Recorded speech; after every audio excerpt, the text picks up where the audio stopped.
countries across the world marked the day by passing new carbon tax schemes and raising taxes on gasoline, natural gas, and electricity. It is a scientific fact that the sun is the main driver of planetary climate, and the measurements are clear. The sun is becoming hotter, brighter. It has been slowly increasing thermal output in the last 100 years, causing warming not just on Earth, but throughout the solar system. But the scientific facts and even the order of the planets didn't matter to one of the chief organizers of Live Earth, David Mayer de Rothschild, heir to the British arm of the Rothschild fortune, when we spoke to him.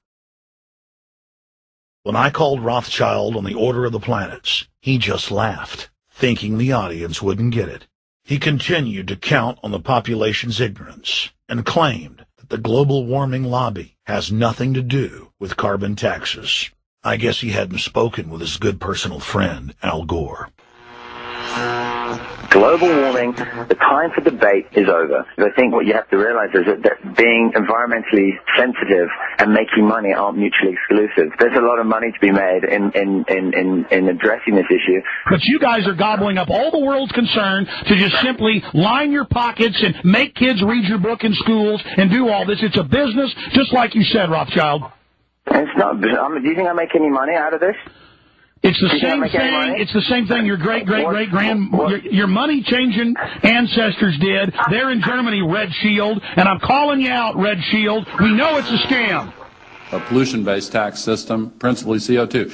We're causing it mainly, vast majority of it. The consequences are bad and will be catastrophic unless we act.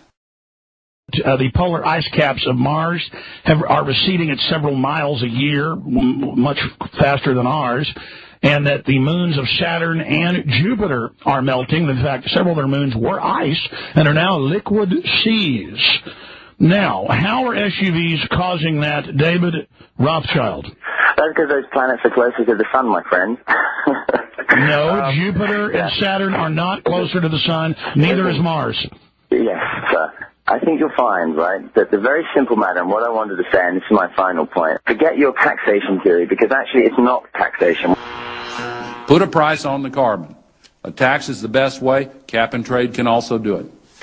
If there were a carbon-based tax, would there be a need for an economy-wide cap and trade system? They are not either or. We can do both. I am in favor of both.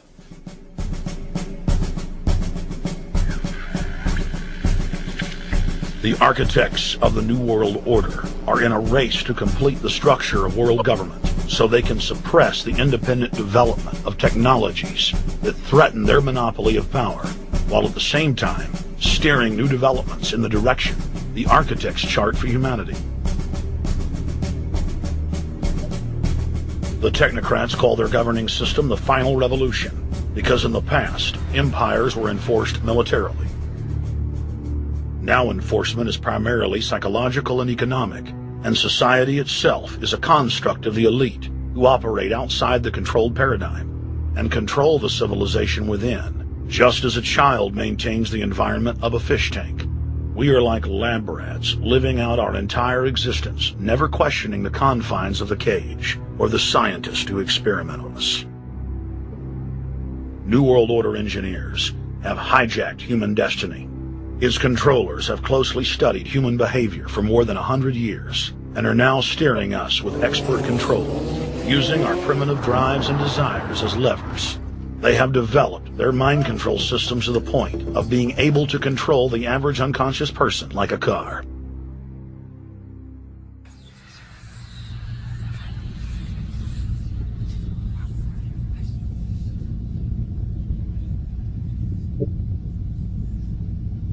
Eugenics dominated the 20th century.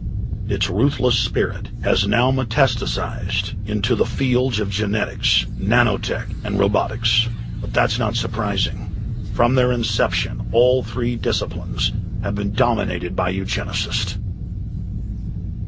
The billionaire founder of Sun Microsystems, Bill Joy, courageously went public in 2000 to warn of a cancerous consensus among the technocratic elite that at best humanity would be completely enslaved by the year 2030, and at worst, mass extermination of everyone but the elite would take place.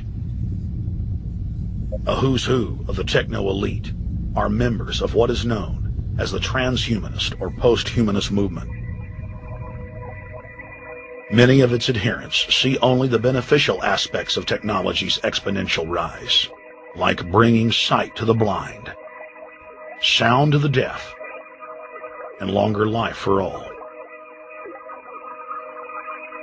But what many of them don't know is that master eugenicist Julian Huxley founded transhumanism, and that society's controllers openly admit that the new system is designed to progress into absolute tyranny.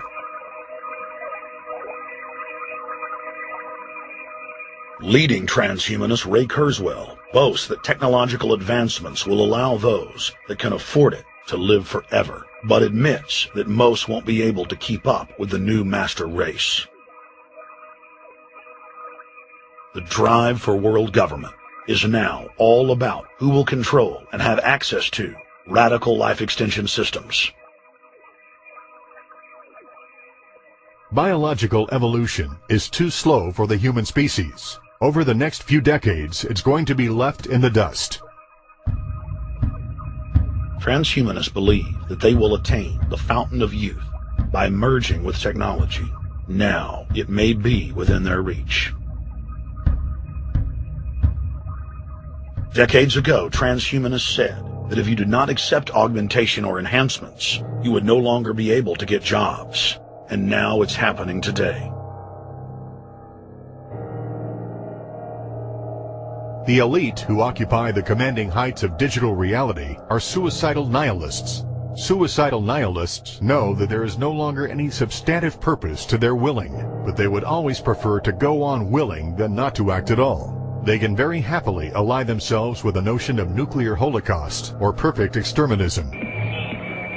Technology has become so powerful in its capacity for destruction that free humanity cannot afford to let psychopathic technocrats with delusions of grandeur repeat the mistakes of their forebears, because it is highly probable that this time they may destroy everything, including themselves in their mad rush for godhood.